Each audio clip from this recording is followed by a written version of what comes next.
Bonjour, bienvenue sur la chaîne des montres. Aujourd'hui, un journal spécial révélation de l'année. Et on commence notre sélection par une marque créée en 2019 à Bruxelles, Atelier Jalabert. Son univers est inspiré par une voiture de légende, l'Aston Martin DB5. Alors la DB5, c'est la voiture de James Bond. Elle apparaît une première fois en 1964 dans Goldfinger avec Sean Connery au volant. Et c'est là que le concept de Jalabert devient intéressant. Les cadrans de leur montre sont taillés dans le capot d'une DB5 d'époque, trouvée non sans mal en Angleterre. La première référence, la J001 en acier, est sortie en juillet 2020. Elle a été déclinée en plusieurs modèles, dont celui-ci à guichet date et guichet jour, que Louis, l'un des deux fondateurs, nous a prêté pour l'essayer. Sous le verre saphir anti-rayures, on voit les éraflures du cadran en aluminium et ce qu'on appelle le guillochage, à motif en nid d'abeille inspiré par la calandre de la DB5. Le boîtier est traité en PVD noir, il est assez compact à 40 mm et demi de diamètre et 13 mm d'épaisseur. La date est à 3 heures et le jour à 12 heures avec une fonction stop seconde pour un réglage de l'heure plus précis. Deux mots sur le mouvement. C'est un mouvement japonais automatique Miyota, réputé pour sa fiabilité et qui offre 42 heures d'autonomie.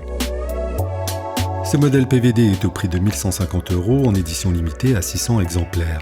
Les modèles en acier sont épuisés pour le moment, car une nouvelle édition est en cours de production. Il faut surveiller ça de près sur leur site internet qui est aussi leur lieu unique de vente. C'est l'occasion de parler de marques relativement nouvelles, mais qui rendent déjà fous les collectionneurs. Depuis 2017, Ming, qui porte le nom de l'un de ses fondateurs, crée des montres raffinées dont les lancements sont de véritables événements.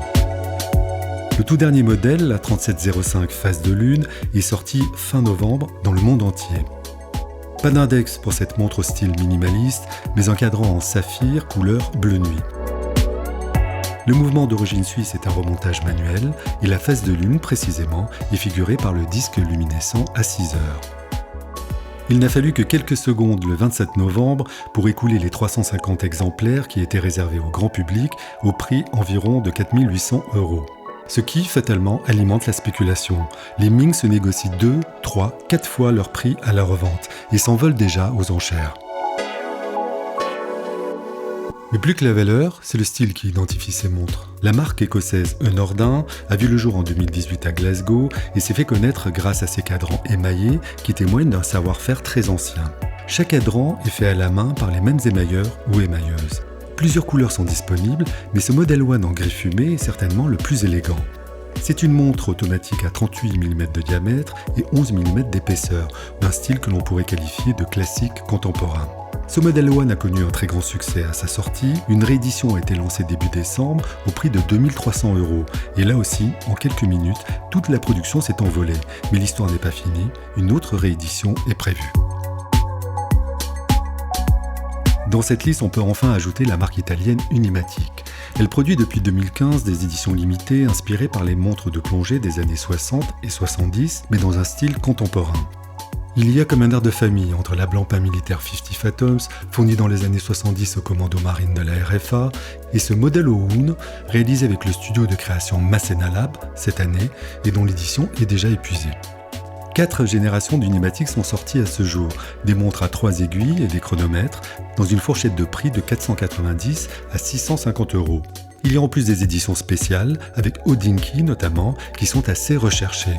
C'est le signe, clairement, que les collectionneurs sont aujourd'hui très attentifs à ces marques créées comme des startups et qui savent très bien gérer les conditions de leur rareté.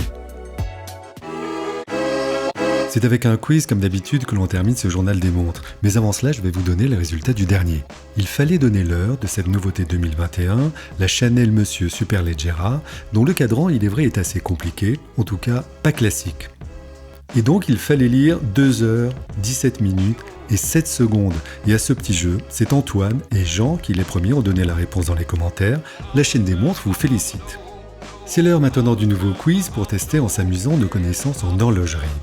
Dans cette liste qui commence à s'afficher et qui comprend 5 marques, une seule ne fait pas partie, comme les autres, du même groupe. Eh bien c'est simple, je vous demande laquelle.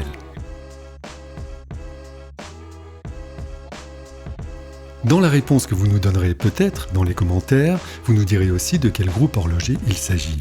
On y reviendra en tout cas dans la prochaine édition du journal.